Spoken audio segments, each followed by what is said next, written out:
In this video, I'll show you how to transform GTA San Andreas into GTA 5 style using just one simple mod. Check my video description for this mod link. Select the download option and select download. Once download done, check my video description for the same mod link. Select the download option and select start download.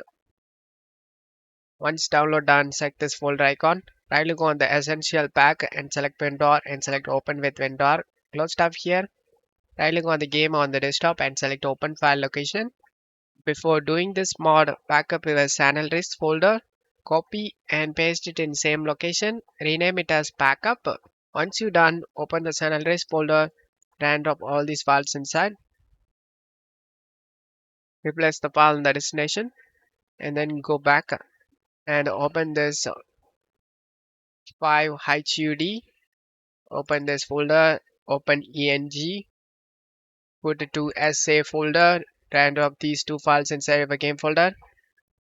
Now scroll down, find this 14,000 KB.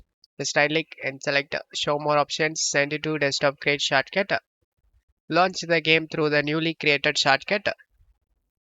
Once you are in game, as you can see, the map layout is changed.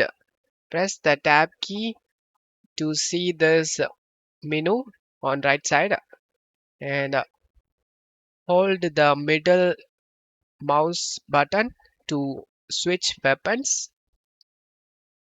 You can switch easily like a GT5 and press the escape key and this layout has been changed as you can see HUD by the creator name, and that's how you can change it guys. I hope this video helped you. If the video helped you, don't forget to leave a like and subscribe. Thank you.